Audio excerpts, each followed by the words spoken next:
I'm smiling because I was scared of heights until I met you. Cheers. L'chaim. L'chaim means to life. L'chaim. What fascinates me so much with Blue Note, first the taste is amazing. The label, the details that you guys are like consistent. But I was shocked to find out that it's only 3 years and yet the juice is so good. So age doesn't mean anything, right? It does not mean everything, that's for sure. It doesn't mean everything. Yeah, some people think it means everything, but hey, we have a very simple saying: if you invest in quality inputs, you get a really high quality output. So we don't cut any corners in the process, and that's what allows our younger whiskeys to drink much more mature. I know for me in taste, Blue Note stands out price-wise compared to a lot of other bourbons, like big names. Look, we've done a private barrel and it's sold like this, and we're doing another one. So what do you do differently, or what did you figure out that people are looking for that Blue Note caught on fire and now it sells everywhere? So we're just starting to see the early examples of success. We're certainly not there yet, but we have a lot of basic philosophies that just fundamental business, and one of them is value. So we want to make sure our customers get the highest possible value in each purchase they make of our product. So we always try to over-deliver on quality relative to price.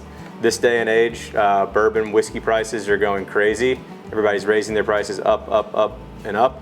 And while we may have to raise prices at some point, it's pretty crazy. I knew you're going to throw this in. But we want to always make sure it's very reasonable. So we won't do it unless we have to from an economic standpoint versus whether we think we can get away with it, right? Some people think they can charge more and get away with it, but we want our customers to be repeat long-term customers, and the best way to do that is to ensure that they feel like they're getting a really great value. You guys are so with the cask strength. Sure. It's like dear, the price is dear. What do you see that people are looking more now for cask strength? They need, why is that people don't want to drink the 95 so much and they go for higher proof? Yes. How do you see it from your side? Well, from our side, everybody used to shop age statements. Now people are shopping proof points. That's true. High proof is the new rage.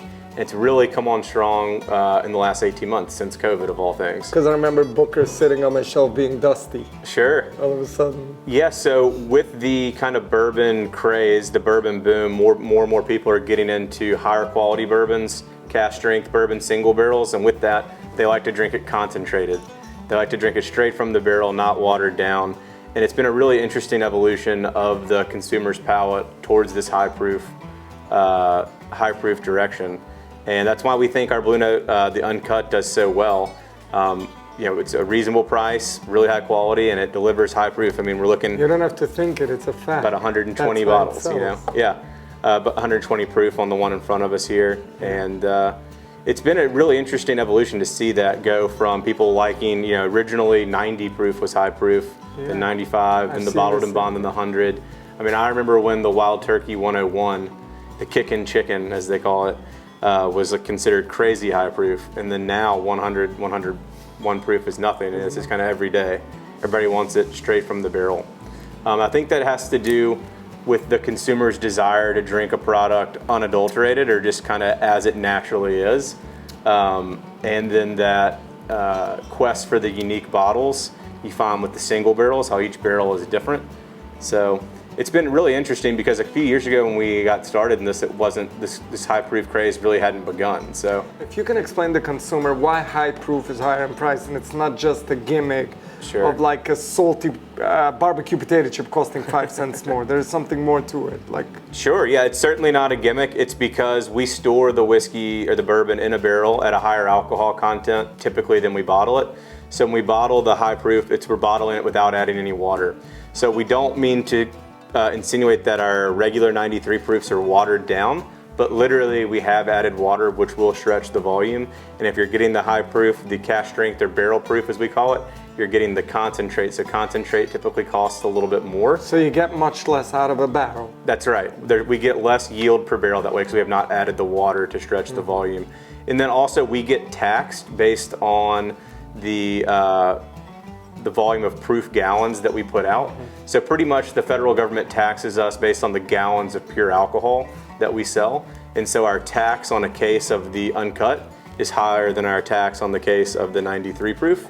And so that's all baked into our cost of goods sold. So it's not a gimmick, it's just our costs are much higher in the Very end. nice. Thank you so much. Yeah. You guys are really busy here, and it was really nice that last minute you gave me the few minutes, and I really appreciate it. And I hope to see you in New York, and we'll take it together, and you'll see the other side of town. It's Blue Note. It's uncut, right? That's right. Yeah. You know, me traveling around to wineries a lot, I always see people being so passionate in wine, and I see in the whiskey industry people being so passionate in whiskey. Sure. So why whiskey? Sure. Yeah, so obviously we're here in Tennessee. Tennessee has long, deep roots in whiskey making, similar to Kentucky. There's something just so romantic and interesting about bourbon that's not all that different from wine in the sense of the nuance and flavor. You can really nerd out or geek out on trying to analyze the flavors batch to batch or barrel to barrel. Similar to wine, with vintages, we have the different barrels and different blends where there are the subtle differences, and it's really fun to study and pick those up. The really fun thing about bourbon and American whiskey is how helix bound and intertwined the bourbon and American whiskey history is, the story of American whiskey and US history. If you pick up any of the books that start at the beginning of bourbon, the bourbon culture, and bring it through the 21st century, it's really a study of US history. So I think that's what's also so fascinating to me is the history behind it, as well as the complexity and flavor. And there's always some new innovation that's coming out where people are learning how to refine or twist the flavor in different ways. I like to say every year people figure out how to expand the flavor wheel. If we thought the only flavors that could come from bourbon are this big, turns out the flavor wheel is growing as people are using more and more techniques. And I just find that to be inherently interesting. And so kind of for all of those reasons, I've kind of lost myself in it and made this my profession. We've seen a lot in the whiskey distilleries and in the bourbon world, like aged in Malbec wine casks from, I know I've seen a barrel over here aged in Argentina, or sherry casks or cognac casks. Is this just a marketing strategy to cross promote, or is it actually the flavor sips into the barrel and that helps? Yeah, so we do a lot of R&D. So not every cask finish works out well. So we've experimented with port, sherry, cognac, Madeira, Malbec, late harvest Riesling, Tokai, Vino de Naranja, and we're going to continue to experiment with it. And not all of them are good. Some groups might use it as a marketing technique. We, again, always want to put out really high quality products. And so we've had a couple of these experiments. They weren't bad, they just weren't as good as we had hoped they were. And we're not going to put them out into the market. We will figure out some way to work them into a blend or something, but we only want to release the best possible product we can create. So part of it is to experiment to see what other flavors we can come up with, but I do think people have to be cognizant of not just making it a gimmick and wanting it to always focus on delivering the highest quality product. But the flavors that can come from the combinations of aging bourbon in all of these various exotic spirit or liqueur casks or wine casks are truly remarkable. Sometimes those flavors work really well together, they harmonize, other times they don't. Very nice, thank you for being honest. Yeah. And the whiskey proves it. Yeah. So, on this note, we'll drink